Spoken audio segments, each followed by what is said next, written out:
आज का हमारा टॉपिक अलजेब्रिक एक्सप्रेशन है। और अगर आपने मेरा चैनल सब्सक्राइब नहीं किया तो सब्सक्राइब कीजिए। चलिए शुरू करते हैं। अलजेब्रिक एक्सप्रेशन है। तो अलजेब्रिक एक्सप्रेशन किस किस तरह से बना होता है और उसके रिलेटेड टर्म्स, उसका classifications and like term and unlike term हम समझेंगे। तो पहले उसके रिलेटेड टर्म समझ लें। तो यहाँ पे पहला है वेरिएबल। तो वेरिएबल का मतलब है कि varying the quantity represented by letter, यानी कि जिसकी क्वांटिटी वेरीज होती है। ओके, तो उसको वेरिएबल बोलते हैं, उसको लेटर से डिनोट करते हैं। यहाँ पे एक्स वाई जेड इस तरह से दिया होता है कि यहाँ पे देखो एक्स स्क्वेयर प्लस वाई दिया है, तो यहाँ पे एक्स और वाई दोनों वेरिएबल है। ओके, तो जो वेरिएबल होता है उसको लेटर से डिनोट करते हैं। बाद में यहाँ पे कांस्टेंट। तो कांस्टेंट का मतलब क्या है कि a fix quantity that does not very. Suppose कि कोई भी कोई भी पॉलिनोमियल है 4x+7। ओके, तो 4x+7, तो ये यहाँ पे देखो 7 की वैल्यू चेंज नहीं होगी। ओके, 7 की वैल्यू 7 ही रहेगी। तो ये जो फिक्स वैल्यू है उसको हम कांस्टेंट बोलेंगे। ओके, तो आप देख सकते हो यहाँ पे कि यहाँ पे ये देखो 8 और 16, ये दोनों की वैल्यू फिक्स है, तो उसको हम क्या बोलेंगे, कांस्टेंट बोलेंगे। ओके, और वेरिएबल किसको बोलेंगे, यहाँ पे देखिए, देखो यहाँ पे एक्स स्क्वेयर और यहाँ पे एक्स, तो यहाँ पे एक्स जो है वो दोनों वेरिएबल है क्योंकि ये लेटर है और उसकी वैल्यू फिक्स नहीं है। बाद में coefficient, number which multiply variable. कोई नंबर है जो वेरिएबल को मल्टीपल में है उसको कोएफिशिएंट बोलेंगे। सपोज यहाँ पे दिया हुआ है 5x, तो यहाँ पे 5 जो है वो x के मल्टीपल में है, तो जो ये 5 है ना वो कोएफिशिएंट है। तो आप देख सकते हो यहाँ पे कि यहाँ पे देखो, यहाँ पे भी 5 है, वो एक्स स्क्वायर का कोएफिशिएंट है। यहाँ पे 2x का कोएफिशिएंट है। तो यहाँ पे देख सकते हो कि वेरिएबल के जो मल्टीपल में होते हैं उसको कोएफिशिएंट बोलते हैं। अभी ऑपरेटर। ओके, तो operator a symbol indicate that the operation must be done. अभी कुछ सिंबल होते हैं जो ऑपरेशन के लिए वो इंडिकेट करते हैं कि यहाँ पे एडिशन ऑपरेशन करना है, यहाँ पे सब्ट्रैक्शन ऑपरेशन करना है। ओके, तो वो जो सिंबल होते हैं उसको ऑपरेटर बोलते हैं। ओके, तो symbol indicating what the operation must be done. तो यहाँ पे प्लस होता है तो एडिशन होता है, माइनस होता है तो सब्ट्रैक्शन, क्रॉस होता है तो मल्टीप्लिकेशन, और इस तरह से यहाँ पे डिवीजन की भी ये इंडिकेशन होता है। तो ये सब ऑपरेटर है। अभी यहाँ पे एक्सपोनेंट रह गया है, तो एक्सपोनेंट पहले समझ ले। तो यहाँ पे एक्सपोनेंट यानी show the number of times of variable, जितने टाइम वेरिएबल मल्टीपल में है। यहाँ पे दिया हुआ है कि देखो कि y इंटू 4 टाइम्स है। ओके, तो यहाँ पे देखो y एक्सपोनेंट 4 लिखा हुआ है। तो ये जो y के ऊपर जो 4 है ना वो एक्सपोनेंट है, यानी कि y को 4 टाइम्स मल्टीप्लाई करना है। तो जितने टाइम्स मल्टीप्लाई करना है वो वो नंबर ऑफ टाइम्स को हम एक्सपोनेंट बोलेंगे। समझ में आ गया। बाद में टर्म। तो term means one part of the expression which may not be not a number, a variable. यहाँ पे आप देख सकते हो टर्म की डेफिनेशन कि one part of the expression which में number, one part of the expression which में बी नंबर। ओके, तो एक पार्ट है एक्सप्रेशन का, एक पार्ट है वो नंबर भी हो सकता है, नंबर और वेरिएबल का प्रोडक्ट भी हो सकता है, और सिंगल वेरिएबल भी हो सकता है। आप देख सकते हो यहाँ पे कि आप यहाँ पे देखिए कि 5x²। ओके, तो आप देख सकते हो 5x² यहाँ पे वेरिएबल और नंबर का प्रोडक्ट है। यहाँ पे भी देख सकते हो कि वेरिएबल और प्रोडक्ट का, वेरिएबल और कोएफिशिएंट यानी नंबर का प्रोडक्ट है, और यहाँ पे सिर्फ नंबर है। तो ये सब टर्म है। समझ में आ गया। तो आप देख सकते हो यहाँ पे, अभी यहाँ पे देखिए, तो यहाँ पे देखो कितनी टर्म है। ओके, ये भी एक टर्म है 5x², 2x भी टर्म है, 8 भी टर्म है, तो ये सब टर्म है। ओके, अभी यहाँ पे देख सकते हो एक्सपोनेंट, मैंने नहीं समझा यहाँ पे। तो एक्सपोनेंट यानी ये वेरिएबल कितने टाइम्स है, यहाँ पे देखो यहाँ पे 2 लिखा हुआ है, तो ये एक्सपोनेंट है। अभी इसका एक्सपोनेंट कुछ नहीं तो 1 होगा। ओके, कुछ नहीं तो 1 होगा। समझ में आ गया। तो इस तरह से अलजेब्रिक एक्सप्रेशन की ये सब टर्म है। ओके, तो अभी यहाँ पे देखिए कि अलजेब्रिक एक्सप्रेशन की definition, it is consist of variable. Variable यानी जो भी हमने लेटर है जिसकी वैल्यू फिक्स नहीं होती उसको वेरिएबल बोलते हैं। एंड कोएफिशिएंट, कोएफिशिएंट यानी जो वेरिएबल के मल्टीपल में है उसको कोएफिशिएंट बोलते हैं, which is associate with arithmetic operation. Arithmetic operation यानी एडिशन, सब्ट्रैक्शन और मल्टीप्लिकेशन और डिवीजन। तो यहाँ पे आप देख सकते हो कि यहाँ पे वेरिएबल का यूज़ होता है। ओके, यहाँ पे देखिए 3 है वो कोएफिशिएंट है। ओके, एक्स है वो वेरिएबल है, और यहाँ पे कांस्टेंट का भी यूज़ होता है, कांस्टेंट यानी फिक्स वैल्यू। तो अभी आप देख सकते हो कि माइनस साइड फिक्स वैल्यू है तो वो कांस्टेंट है।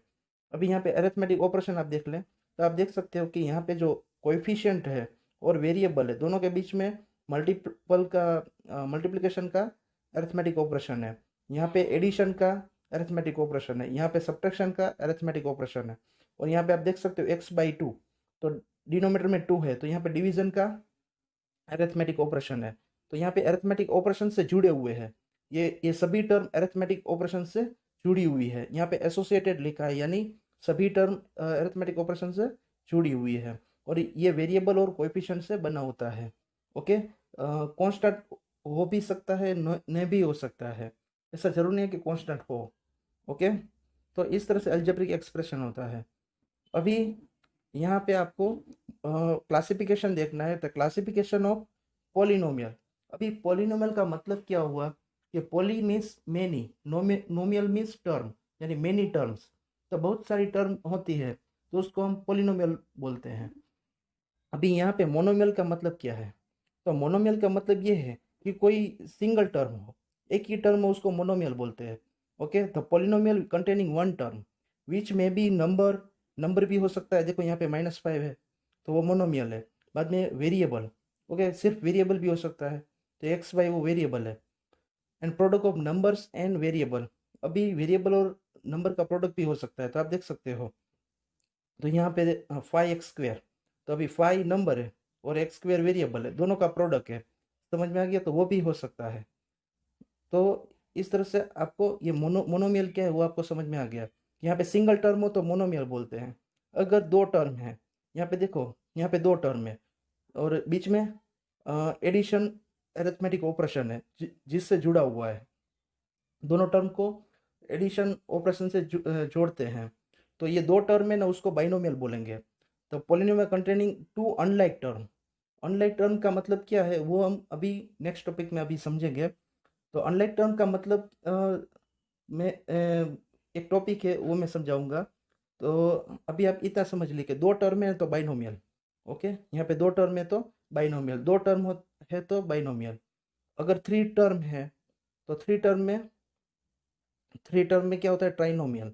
यहाँ पे थ्री टर्म है ट्राइनोमियल, थ्री टर्म है तो ट्राइनोमियल, अगर थ्री से ज़्यादा है तो पॉलिनोमियल। ओके, अभी आपको लाइक और अनलाइक टर्म आपको समझा दूँ। तो लाइक टर्म क्या है, तो लाइक टर्म में क्या होता है कि अगर सपोज कि x² है, x²y, और यहाँ पे ये 4x² y है और यहाँ पे -3 x²y। ओके, तो अभी आप देख देख सकते हो कि यहाँ पे नंबर ऑफ वेरिएबल सेम है। ओके, तो नंबर ऑफ वेरिएबल भी सेम होने चाहिए और उसके एक्सपोनेंट भी सेम होने चाहिए। तो यहाँ पे नंबर ऑफ वेरिएबल सेम है और उसके एक्सपोनेंट, x का एक्सपोनेंट 2 है तो यहाँ पे भी 2 है, यहाँ पे y का एक्सपोनेंट 1 है तो यहाँ पे भी y का एक्सपोनेंट 1 है। तो यानी एक्सपोनेंट भी सेम होने चाहिए और नंबर ऑफ वेरिएबल भी सेम होने चाहिए, तभी उसको हम लाइक टर्म बोल सकते हो। यहाँ पे कुछ एग्जांपल है, तो आप देख सकते हो कि यहाँ पे देखो, अ, यहाँ पे x है, दोनों दोनों टर्म में x है। ओके, यहाँ पे दो टर्म दी हुई है तो दोनों टर्म में x है, यानी वेरिएबल भी सेम है और उसके एक्सपोनेंट भी सेम है। जबकि यहाँ पे देखो, एक में x है और दूसरा a है, यानी वेरिएबल डिफरेंट है। ओके, तो वेरिएबल आर डिफरेंट, तो ये अनलाइक टर्म हो गई। ओके, इसी प्रकार यहाँ पे देख सकते हो कि यहाँ पे देखो दोनों टर्म है, उसमें वेरिएबल सेम है और वेरिएबल का एक्सपोनेंट भी सेम है, दोनों दोनों वेरिएबल का एक्सपोनेंट 1 1 है। ओके, और इसमें देखो, यहाँ पे देखो वेरिएबल सेम है पर उसका एक्सपोनेंट सेम नहीं है। यहाँ पे यहाँ पे आप देख सकते हो कि डब्ल्यू का एक्सपोनेंट 1 है और यहाँ पे डब्ल्यू का एक्सपोनेंट 2 है, एक में 1 है और एक में 2 है, तो एक्सपोनेंट आर डिफरेंट। बाद में थर्ड, यहाँ पे देखो वेरिएबल और उसका एक्सपोनेंट सेम है, दोनों आर है और एक्सपोनेंट 1 1 है। यहाँ पे देखो आर और एस है, यानी वेरिएबल डिफरेंट है क्योंकि एक आर है और एक एस है, बाद में यहाँ पे देखो, ये इसमें वेरिएबल और वेरिएबल का एक्सपोनेंट सेम है, दोनों का एक्सपोनेंट 2 है और वेरिएबल a है। यहाँ पे आप देख सकते हो कि यहाँ पे एक्सपोनेंट अलग है, यहाँ पे 3 एक्सपोनेंट है, यहाँ पे 2 एक्सपोनेंट है, तो एक्सपोनेंट आर डिफरेंट, तो अनलाइक टर्म है। ओके, तो ये अनलाइक टर्म की लिस्ट है और ये लाइक टर्म की लिस्ट है। तो आप देख सकते हो कि जो ग्रीन कलर की है वो लाइक टर्म और रेड कलर का अनलाइक टर्म, और यहाँ पे उसका रीज़न दिया हुआ है। तो इस प्रकार आपको समझ में आ जाएगा। अभी यहाँ पे देख सकते हो कि identify the term there coefficient and each of the following expression. आपको टर्म आइडेंटिफाई करना है, कितनी टर्म है। आप देख सकते हो यहाँ पे 2 टर्म है। ओके, यहाँ पे 2 टर्म है, तो यहाँ पे देखो ये 2 टर्म लिख दिए हमने। ओके, अभी इसका कोएफिशिएंट भी फाइंड आउट करना है। तो फर्स्ट टर्म का कोएफिशिएंट 5 है और सेकेंड टर्म का कोएफिशिएंट -3 है। तो आप देख सकते हो कि 5 और -3। ओके, बाद में यहाँ पे देखिए, यहाँ पे 3 टर्म दी हुई है। ओके, एक्स स्क्वायर और 1। तो आप देख सकते हो यहाँ पे 3 टर्म है, एक्स स्क्वायर और 1। अभी देखो, एक्स और एक्स स्क्वायर का कोएफिशिएंट 1 है, एक्स और एक्स स्क्वायर का कोएफिशिएंट 1 है। अभी अगर एक्स स्क्वायर है तो इसका आगे कुछ नहीं होगा, तो क्या होगा, मल्टीपल में 1 होगा, इसीलिए इसका कोएफिशिएंट 1 है। और एक्स में भी कुछ आगे कुछ नहीं है तो क्या होगा, 1 होगा, यानी एक्स स्क्वायर और एक्स दोनों का कोएफिशिएंट 1 है। इसी प्रकार यहाँ पे देखिए 3 टर्म दी हुई है, तो तीनों टर्म में कोएफिशिएंट पहले में 4, बाद में दूसरे में -4 और तीसरे में कोई भी कोएफिशिएंट नहीं यानी 1। तो इस तरह से आप टर्म और कोएफिशिएंट फाइंड आउट कर सकते हो। अभी मोनोमियल, बाइनोमियल और ट्राइनोमियल, यहाँ पे 2 टर्म है बाइनोमियल, सिंगल टर्म है मोनोमियल, यहाँ पे 4 टर्म है तो पॉलिनोमियल।